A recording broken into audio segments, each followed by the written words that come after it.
Greetings. Oh, hi! Welcome to the Merry Mug. Thank you. What can I get to drink around here? We have ale. Okay, how much for that?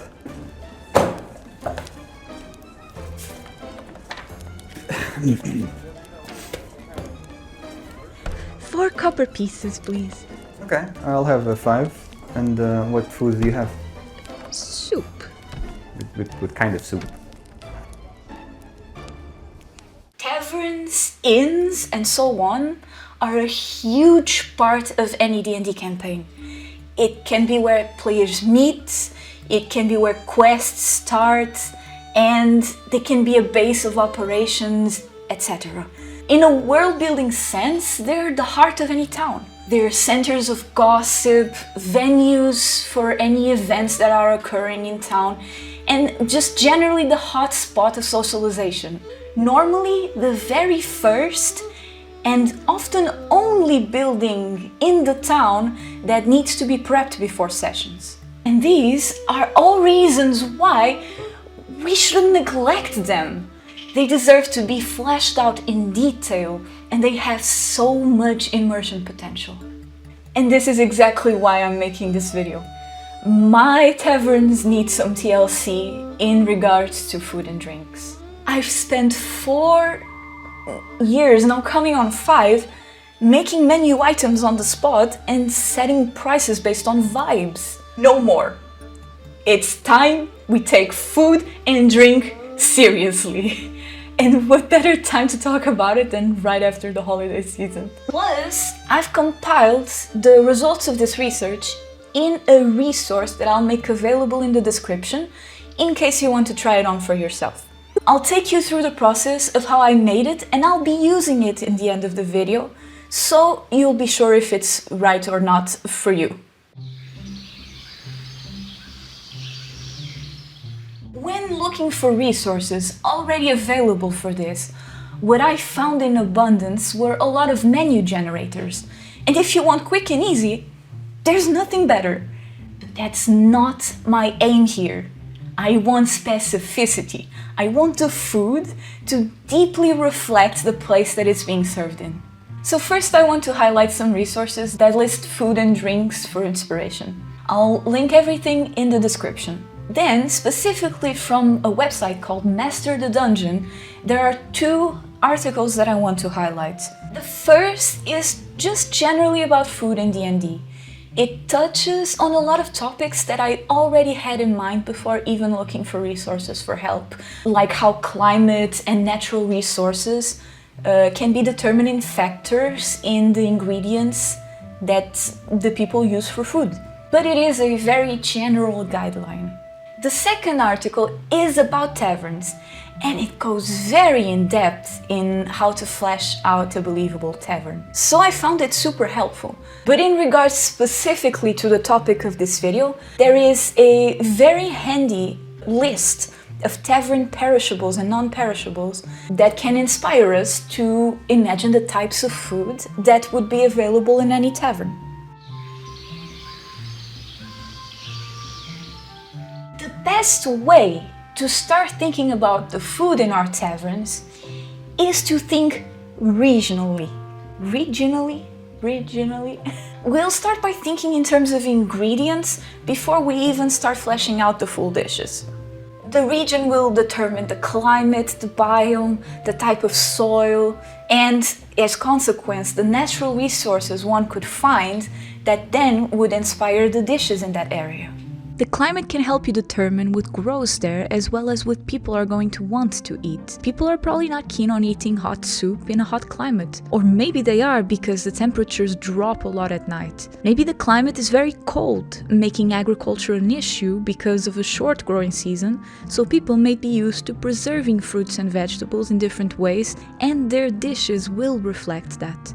Then we can talk about what kind of resources are around. What goes wildly can easily become a staple food.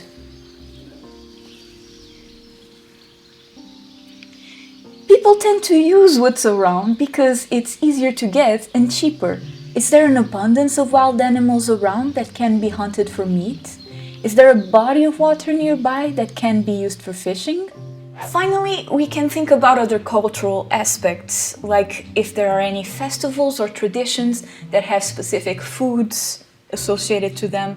Does the culture put a lot of emphasis on the food, so it has very elaborate dishes, or does it not and the dishes are super simple and easy? What about the links that the food has to local religion? Is there any ingredient that's considered sacred? And maybe is that ingredient off limits to eat? Or simply any culturally significant ingredient for one reason or another, maybe historically? Also, what is considered a lavish meal in the region and what is considered a poor meal? Are there any fads in terms of food that people have been getting into lately? And instead of leaving these as open-ended questions, I wanted to create a way to guide myself and someone else through this thought process. And that's where I went too deep in a rabbit hole of climates, soil types, hardiness zones, and so on, before I realized what I was trying to do was way too complicated and in the end maybe not that useful. So I ended up having to simplify. And as I said, what we ultimately need to inspire unique dishes for a region are the ingredients. And these can be real-world ingredients or made up, it doesn't matter. So first, we need to determine the climate and biome of the region, and even those ones can be made up, although the closer they are to real ones, the more information you have to inspire your ingredients. If they're made up, you have to get more creative. Then I divided the ingredients in two types: unique and common. Unique ingredients you can only get in that region, nowhere else. So they need to be exported everywhere else from there. Common ones, on the other hand, are also well adapted to the climate, but they can be farmed or found in other places as well. Unique ingredients are a great way to give character and importance to a certain region, but you really need to be careful because you are restricting access to those things everywhere else in your world, and you really gotta think about that. For the common ingredients, we can look at the list that I mentioned on resources. These are very well summarized tavern essentials. And I don't recommend any item of this list to be used as unique ingredients because they are so essential. I also take into account seasons here. And I didn't specify the seasons in the resource because they might vary depending on your world. Maybe there's more than 4 seasons, maybe you only have wet and dry season. What matters is there might be ingredients that can only be harvested during certain times of the year. That, of course, is going to impact their availability over time, and it's kind of fun to play with. But this is also where it starts to get very overcomplicated. So tread careful with seasonality and maybe prioritize year-round ingredients so that you have less to worry about. If you need more assistance to think about types of climates and to know what sort of ingredients would exist in each, I have compiled 2 helper tables from all that rabbit hole research that I did, as well as a bunch of useful links that I used to make those tables. The tables, however, are not as good as I wanted them to be, that's why they're just on the side, and they show that I just came into this with zero almost prior knowledge. So it all felt just like me aimlessly floating in a sea of information, and I could never get my bearings. I added a column at the end about culinary traditions and techniques that the region could have. And then at the end I toyed with taking that column off, because when I used this resource for myself, I found that I enjoyed the freedom of coming up with dishes without having to filter them through yet another thing. I ultimately decided not to take it out because it's a way that we can add a lot more character to a region, especially if you know a lot about cooking, which is not my case. This column might help you a lot. And it's also where the cultural influences of the cook can really shine through. Finally, and most importantly, this is where it all leads to is thinking of the regional signature dishes. These are dishes that will be very easily recognized to be from that region. But this doesn't mean that they'll be the only thing populating your taverns in that region. On the contrary, I think sprinkling them across different taverns or even social classes makes it more interesting. The rest of the dishes that are not these signature dishes in your menus could be maybe unique to that tavern or even influenced by other regions, because maybe the cooks are not originally from that region. And at least some of these signature dishes, because they are meant to be so unique, should use the unique ingredients of the region.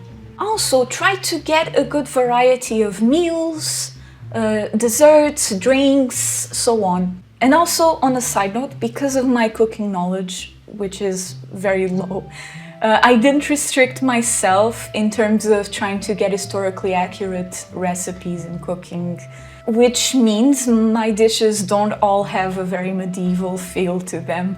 But personally, as long as they don't take away from the world's immersion, I don't mind.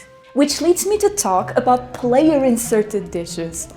I feel it's super fun and important to let your players have a say in this part of the world building too.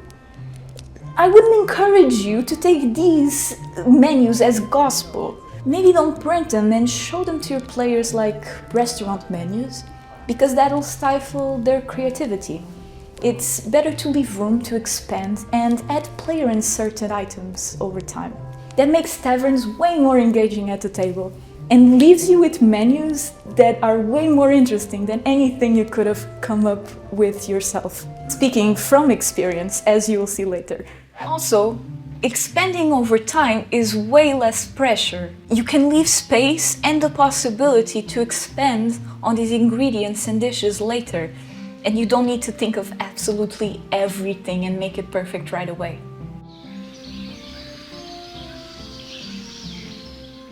Okay, so now we have our ingredients and our regional dishes.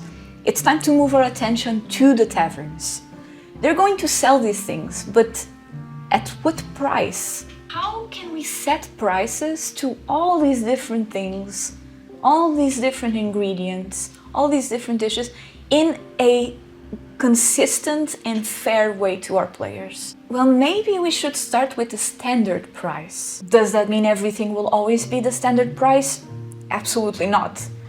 I think prices should vary. It depends on things like the establishment you're on, the region, the distance you're traveling to get those ingredients, or the rarity of the ingredients you're using. But starting with the standard rates as reference lets you get more consistent price differences. And this consistency is what we're trying to aim for here.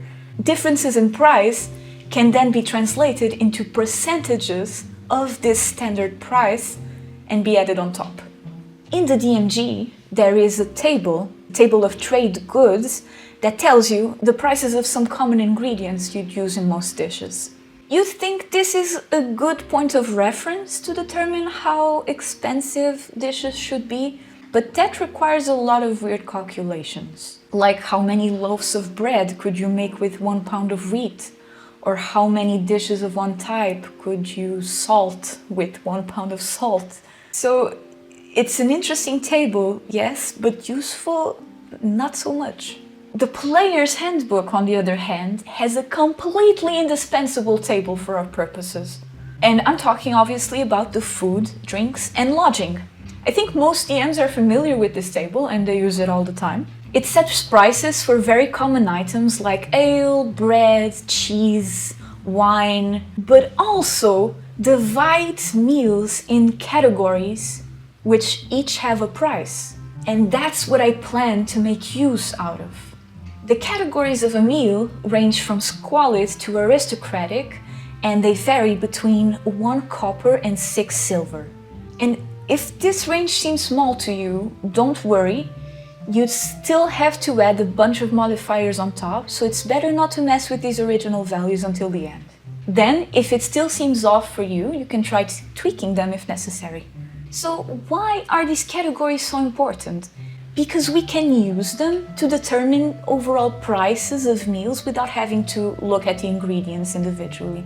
In fact, it's completely blind to the ingredients you're using, you just have to determine the overall quality of the meal. Now, those are meals. I want to take some liberty to assign the same categories to drinks, and that's where we'll start to drift from the official content. So, drinks will have the same categories as meals for consistency, and if we analyze the meal categories, we see two big gaps. One between poor and modest, where suddenly there's a big increase in price, and then one from wealthy to aristocratic, where again there's a big increase in price. We'll try to maintain these gaps when it comes to the drinks as well. And as a starting point, we can use the wine bottle as it is referenced in the official content. You might notice it's a way wider price gap than meals, but I guess it does make sense. The highest quality of drinks is way more laborious to produce than the highest quality of meals, I suppose. Then again, I don't know much about it. So a common bottle of wine would be 2 silver, while a fine one would sell for 10 gold. I would consider a common bottle to correspond to the modest category for this, and the fine bottle to be the aristocratic. And then I just fill the gaps in between, respecting the tendencies that we've seen in the meal categories, and we obtain something like this. But we're talking about bottles here. It's also very useful to convert these into single servings of each drink, because that's how players will be most likely to purchase them. For that, I'm just going to divide the price of the bottle into servings. In the real world, the addition of all the servings from a bottle should be more expensive than the bottle itself, but we're going to ignore that. I don't know why I'm on Martha Stewart's website for this, but if it is to be believed, a wine bottle equals roughly to 5 glasses of the stuff. But we have to balance the fact that other drinks might be served in way smaller portions than this. For example, a hard liquor bottle is roughly kind of like 25 shots of the stuff. So how do we bridge this? Well, that can be up to each one, and it's debatable, I guess. But personally, what I'm going to do is round things up so that each bottle is 10 servings of whatever is inside. And if we compare it to the original table, the price of a mug of ale is 4 copper. So I decided to kind of tweak those values beyond the easy 10% that I originally thought to make more sense with that value. And in this case, we have this. Squalid and poor are the same price because I can't go below 1 copper, but I think that's fine. It helps keep that gap between poor and modest. On a side note, if you're finding this interesting and/or useful so far, please consider subscribing. I would love if you could. With the standard pricing out of the way, it's time for us to figure out modifiers. And first I considered 3 overall modifiers, which means they will be the same for all the items in one tavern. Now, the wealth of the region is basically the volume of the natural flow of money in the local economy. In wealthy regions, in general, all workers are paid more, so they also spend more, and as a result, everything is more expensive. This value, to me, felt really hard to define in few very neat categories, so I decided to just make it a choice in increments of 10%. And I just used categories as sort of guidelines. Also, this modifier can be applied to, for example, a whole kingdom, or it can vary from town to town. It's each DM's preference. But it won't always be applied to all categories equally. The next modifier will determine how this one is applied. If there are big gaps in social classes in a wealthy region, yes, it means that workers are paid more, but it also means there are workers that are paid very badly. In order for that bottom social class to survive, it needs to have prices in accordance to their salaries too. It doesn't mean that they live happily within their means, very much the opposite. It means that it will be way harder for them to bridge the gap between a poor life to a modest life, perpetuating this rift in social classes. So remember the gaps between poor and modest, and then from wealthy to aristocratic. Those are the gaps that this modifier will take into account. And the wealth inequality varies from none to high. And the higher it is, the more differently the wealth of the region will be applied to the 3 different tiers of quality. The type of clientele that an establishment is made for will also determine the prices it sets. If it knows that it caters to people with more spending power, it will have no problem widening their profit margins and making everything more expensive. The same applies to the opposite. If they know their regulars don't have much to spend, their prices will be as low as possible to encourage people to keep buying from them. It's important to note that you may be able to get a meal classified as wealthy in a poor establishment. Maybe the owner is a really good gardener and they grow everything themselves, or maybe they have access to a very rare product. And somehow, because of that quality, they're able to sell this more expensive meal to their clients who don't have that much money. More generally though, you'll see the quality of the menu items to be similar to the quality of the establishment, which funnily inflates the prices of the higher tier qualities. This is the reason why, in the beginning, I told you to not mind, for now, the apparent low price range between all the qualities in the meals. Then we can move on to dish-specific modifiers, which can differ from dish to dish within a single menu.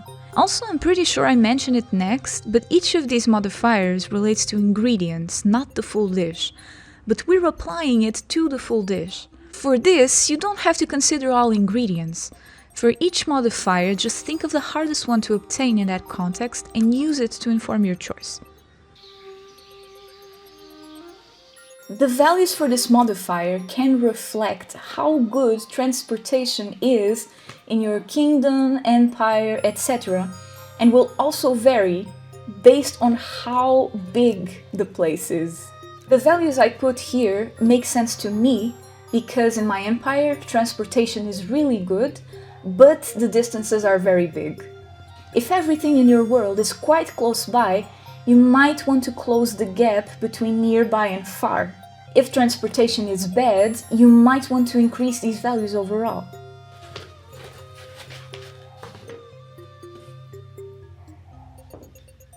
Don't account for inaccessibility here, because that is taken into account in the next modifier.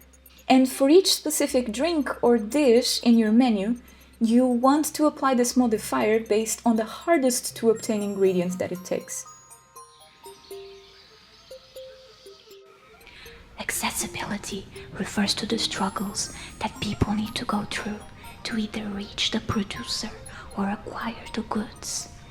Maybe the producer is in a very dangerous location, or maybe the location isn't dangerous per se, but it is very hard to reach, like the top of a mountain, or maybe both, like the Underdark. Maybe the production or harvest of one of these ingredients is actually illegal. Wait.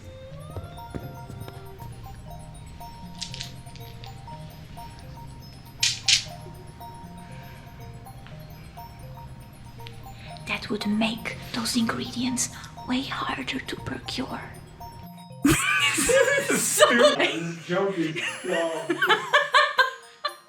Maybe the ingredients are very rare and there's a lot of competition to get it. Making seasonal menus might be too much work, but you can have a few menu items that change price based on if they're in season or not. The very out of season category is there for things that are super rare to collect. For example, a flower that blooms every 10 years. If you're drinking the tea from the petals of this flower 8 years after it bloomed, it could be considered very out of season. But if you're lucky to find this flower blooming in abundance, maybe there's a meadow full of it, then the prices might not be that high at the moment.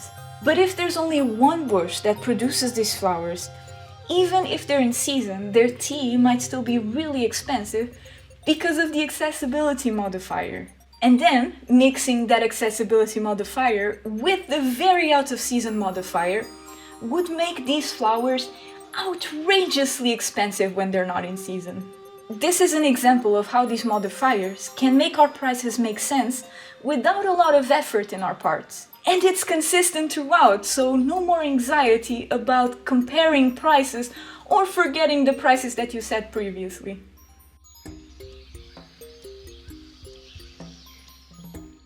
I'm going to show you how I use this resource to make 3 different taverns in one region. The region I'm focusing on is called Morkegron. I can best describe it as a mix between a sequoia forest and a dark swamp. And I classify the climate as being sort of like a tropical monsoon, but the dry season is the summer instead of the winter. I won't go too much into detail about lore, but this place is pretty hard to traverse, for various different reasons. The terrain, the visibility, the wildlife, the wilder life, the fear-inducing history of it, it's got it all, even has its own wild magic zone. But despite all of this, it houses a thriving community in a clearing located at the heart of the swamp, a city called Lichbun, once known only as the home for all those who had nowhere else to go in the empire. Now it has become an official part of said empire, greatly thanks to the Kindred, who are now lords and lady of the place and have their own bastion there. As disconnected as this place feels from the rest of civilization though, it's a pretty wealthy place, and that's thanks to its unique exports, products not found anywhere else in the continent. These include chocolate, coffee, and a very popular drink called morkelikor, made from the root of a native plant called cecilio. Morkelikor is like Jägermeister basically, if you're curious. Other common ingredients include rice, sweet potatoes, frogs, honey, duck meat and eggs, catfish that are found in the swampy waters, snails, boars that roam around Morkegron, snake meat, crocodile meat, etc. And so, all of the signature dishes have these ingredients in mind. There's a mix here between things that you would expect to be eaten by a very wealthy person and things that are eaten by very unwealthy people. Because, thanks to its high exports of coffee, chocolate and morkelikor, this place has its share of the filthy rich.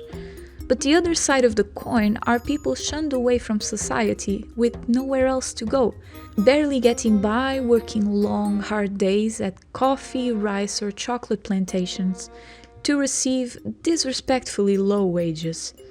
They are unfortunately the perfect type of person to be exploited. There's nothing they can do and no one they can turn to. Lichbun is divided into the shallows and the drylands. The shallows are poor, with rotting, collapsing wooden cabins on top of boggy water. The drylands, on the other hand, allow for actual sturdy residences and are full of mansions and rich estates. So I'll be making the menus of 3 different establishments that cater to different crowds. The first place is called the Musky Frog. It's located in the shallows. It's the oldest tavern in town, but its history is the only thing that's rich about it. And this is its menu. The crocodile steak is by far the most luxurious thing they have, and it's what people get when they have enough to splurge. Also, be careful when getting Blackwater Clear. It's a hard liquor done with rice and other unspecified ingredients in someone's boggy basement. Locals seem pretty used to it, but you might need to make a random constitution saving throw. So I'll show you here how I use this resource. Let's say we want to create a menu item called duck skewers.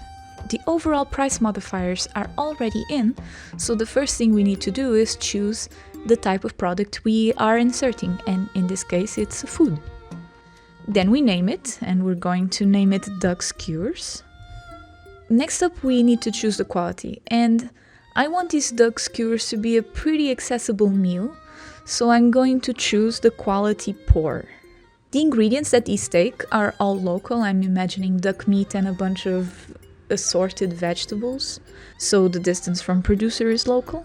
Then in terms of accessibility, here's something interesting. As you see, I have the crocodile steak and the snake broth as somewhat inaccessible because these are animals that needed to be hunted. Someone had to go into the very dangerous swamp and get this meat. That takes risks. People are risking their lives, so the accessibility modifier shows that. In the case of the ducks, they are raised animals, which means people don't have to risk their lives to get them, which means the accessibility in this case will be fully accessible. There's no other ingredient in duck skewers that would require people to go into the swamp. And finally, seasonality in season. There's nothing that can get out of season in this recipe, and so we obtain the final suggested price of 2.1 copper pieces.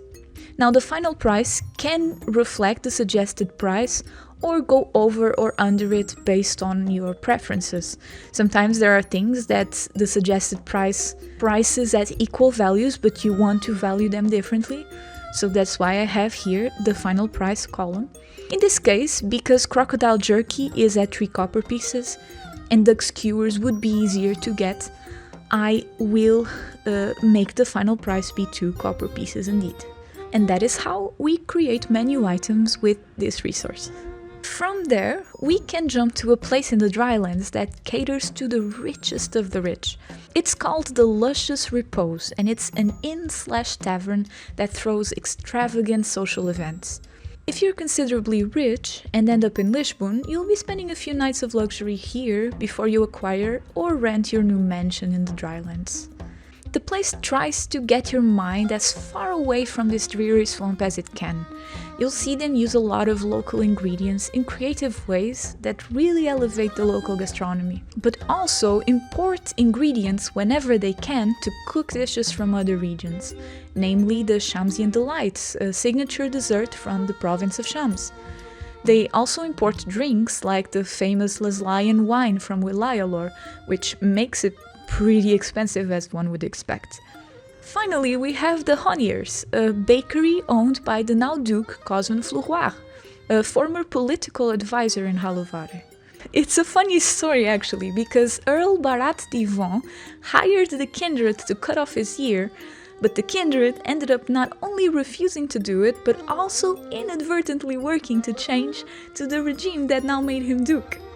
The Honniers is dubbed by the party as the pancake shop and became the most iconic place to eat for my players in the whole campaign. They'd go there every single day, discussing their plans over a plate of pancakes, the flour imported from Shams. Because they don't produce grain in Lisbon, so flour needs to be imported.